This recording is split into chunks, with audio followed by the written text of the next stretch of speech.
ഇന്നത്തെ വീഡിയോയിലേക്ക് എല്ലാവർക്കും സ്വാഗതം. നമ്മുടെ ജീവിതത്തിലെ എല്ലാവിധ ദുഃഖങ്ങളും കഷ്ടപ്പാടുകളും എല്ലാം നീക്കിത്തരാൻ, നമ്മുടെ ജീവിതത്തിലേക്ക് ഐശ്വര്യവും സമ്പൽ സമൃദ്ധിയൊക്കെ നിറയുവാൻ നമ്മുടെ ഭഗവതി മഹാഭഗവതി ആദിപരാശക്തി എഴുന്നള്ളുന്ന ആ പുണ്യമായിട്ടുള്ള നവരാത്രി കൂടി കടന്നു വരുന്നു.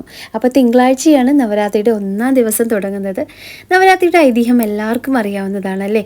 ദേവി മഹിഷാസുരനെ വധിച്ച് ദേവി വിജയം നേടിയ ദിവസമാണ് നമ്മൾ വിജയദശമിയായിട്ട് ആഘോഷിക്കുന്നത്.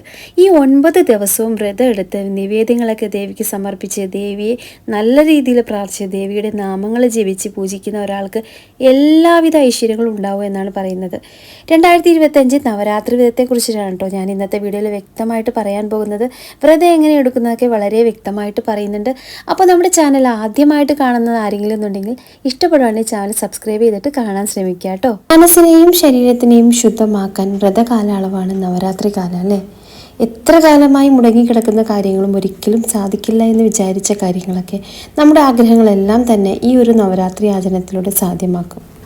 നവരാത്രി കാലം ആദിപരാശക്തിയുടെ 9 പാവങ്ങളെ 9 ദിവസങ്ങളായി ആരാധിക്കാനുള്ള ദിവസങ്ങളാണ്. ദേവി ഉപാസനയ്ക്കും ദേവീപ്രീതിക്കുമുള്ള ഉത്തമ മാർഗമാണ് നവരാത്രി വ്രതം. കന്നിമാസത്തിലെ അമാവാസി കഴിഞ്ഞ് വെളുത്ത പക്ഷ പ്രഥമം മുതൽ നവമി വരെയുള്ള ദിവസങ്ങളാണ് നവരാത്രി വ്രതം അനുഷ്ഠിക്കേണ്ടത്. പൊതുവെ നവരാത്രി കാലത്ത് ആദ്യം 3 ദിവസം പാർവതി ദേവിക്കും, അടുത്ത 3 ദിവസം ലക്ഷ്മി ദേവിക്കും, അവസാനത്തെ 3 ദിവസം സരസ്വതി ദേവിക്കും പ്രാധാന്യം നൽകുന്നു. ദുർഗാഷ്ടമി ദിനത്തിലും ദുർഗയായും, മഹാനവമി ദിനത്തിൽ ലക്ഷ്മിയായും, വിജയദശമി ദിനത്തിൽ സരസ്വതിയായും ആരാധിക്കുന്നു. ചന്ദ്രദശ, ചൊവ്വദശ, ശുക്രദശ എന്നീ ദശകാലങ്ങളുള്ളവർ നവരാത്രി വ്രതം അനുഷ്ഠിക്കുന്നത് ദോഷപരിഹാരത്തിന് തന്നെ ഉത്തമമാണ്. അതുപോലെ തന്നെ വിദ്യാർത്ഥികൾ മാത്രമല്ല, നവരാത്രി വ്രതം ആചരിക്കേണ്ടത് ഏത് പ്രായത്തിലുള്ളവർക്കും. മാതൃസ്വരൂപിണിയായ ദേവിയുടെ അനുഗ്രഹത്തിനായിട്ട് 9 ദിവസം നിലനിൽക്കുന്ന ഈ വ്രതം അനുഷ്ഠിക്കാവുന്നതാണ്. 9 ദിവസം വ്രതം അനുഷ്ഠിക്കാൻ സാധിക്കാത്തവർക്ക് 7, 5, 3, 1 എന്നീ ക്രമത്തിൽ നമുക്ക് അനുഷ്ഠിക്കാം. കേരളത്തിൽ സപ്തമി, അഷ്ടമി, നവമി എന്നീ ദിവസങ്ങൾക്ക് കൂടുതൽ പ്രാധാന്യം നൽകുന്നതിനാൽ ഈ 3 ദിവസങ്ങളിലും നമുക്ക് വ്രതം അനുഷ്ഠിക്കാം. എങ്കിലും 9 ദിവസത്തെ വ്രതമാണ് അത്യുത്തമമായി കണക്കാക്കുന്നത്. മനസ്സിനെയും ശരീരത്തിനെയും ശുദ്ധമാക്കാൻ വ്രതകാലയളവാണ് നവരാത്രി കാലം എന്ന് പറഞ്ഞല്ലോ. ഈ ദിവസത്തിൽ സൂര്യോദയത്തിന് മുമ്പ് തന്നെ കുളിച്ച് വിളക്കൊക്കെ കത്തിച്ച് 2 നേരം കുളിക്കാൻ നോക്കുക. വിളക്കൊക്കെ 2 നേരം വിളക്ക് കത്തിച്ച് ദേവീ സ്തുതികളൊക്കെ നമ്മൾ ജപിക്കണം. അന്നേ ദിവസങ്ങളിൽ ലളിതാ സഹസ്രനാമം ജപമൊക്കെ വായിക്കുന്നതൊക്കെ അത്യുത്തമമാണ്. മത്സ്യമാംസാദികൾ ഒന്നും കഴിക്കാതിരിക്കുന്നത് ഏറ്റവും നല്ലതാണ്. ഈ 9 ദിവസവും നമ്മൾ മത്സ്യമാംസാദികളൊക്കെ ഒഴിവാക്കുക. പറ്റുമെങ്കിൽ അരിയാഹാരം 1 നേരമാക്കി കുറയ്ക്കുക. വ്രതം അനുഷ്ഠിക്കുമ്പോൾ ഭക്ഷണത്തിൽ മാത്രം നോക്കിയാൽ പോരാ, നമ്മുടെ വാക്കിലും പ്രവൃത്തിയിലും ശുദ്ധി വേണം. അതുപോലെ തന്നെ ഈ ദിവസങ്ങളിൽ പകലുറക്കം പാടില്ല. ഉപ്പും പുളിയും അങ്ങനെയുള്ള ആഹാരങ്ങളൊക്കെ കുറച്ച് ഒഴിവാക്കുന്നതൊക്കെ നല്ലതാണ്. 9 ദിവസം അടുപ്പിച്ച് ദേവീ ക്ഷേത്രത്തിൽ കുളിച്ച് തൊഴുന്നതൊക്കെ നല്ലതാണ്. ദേവീപ്രീതിയിലൂടെ സർവ്വ ഐശ്വര്യത്തിനൊക്കെ നവരാത്രി വ്രതം കാരണമാകും. ഏറെ കാലമായിട്ട് മുടങ്ങിക്കിടക്കുന്ന കാര്യങ്ങൾ ഒരിക്കലും സാധിക്കില്ല എന്നൊക്കെ വിചാരിച്ച കാര്യങ്ങളൊക്കെ നമ്മുടെ ആഗ്രഹങ്ങളെല്ലാം തന്നെ ഈ ഒരു നവരാത്രി വ്രത ആചരണത്തിലൂടെ നമുക്ക് സാധ്യമാക്കും. അതുപോലെ തന്നെ ഈ പ്രാവശ്യം 4 ദിവസം കിട്ടും സരസ്വതി പൂജ ചെയ്യാനായിട്ട്. ഈ പ്രാവശ്യം സർവ്വപിതൃ അമാവാസി വരുന്നത് സെപ്റ്റംബർ 21-ാം തീയതി ഞായറാഴ്ചയാണ്.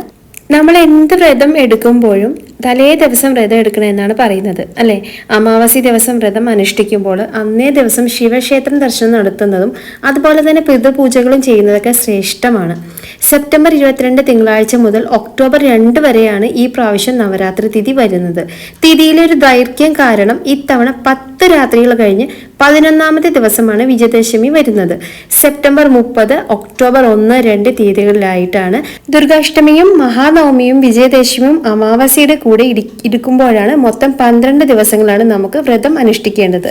ദേവി പൂജയ്ക്ക് വളരെ പ്രാധാന്യമുള്ള ഈ ദിവസങ്ങളിൽ ദേവി പൂജ ചെയ്താൽ 1 വർഷം മുഴുവൻ ദേവി പൂജ ചെയ്ത ഫലം നമുക്ക് ലഭിക്കുമെന്നാണ് പറയുന്നത്. വ്രതചിട്ട മറ്റെല്ലാ വ്രതങ്ങളെയും പോലെ തന്നെ പാലിക്കണം. തുടർച്ചയായിട്ട് വ്രതം അനുഷ്ഠിക്കാൻ സാധിക്കാത്തവർക്ക് അവസാനത്തെ 3 ദിവസം ആയിട്ടെങ്കിലും നമുക്ക് വ്രതം അനുഷ്ഠിക്കാം. നമ്മളെ കൊണ്ട് സാധിക്കുന്നത് എന്താണോ അത് കൃത്യമായും എല്ലാ ദിവസങ്ങളും നമ്മൾ പാലിക്കണം. ദേവന്മാർ പോലും ആചരിക്കുന്ന വ്രതമാണ് ഇത്രയും നവരാത്രി. ഭൂമിയിൽ ആദ്യമായിട്ട് നവരാത്രി പൂജ നടത്തുന്നത് ശ്രീരാമദേവനാണ്.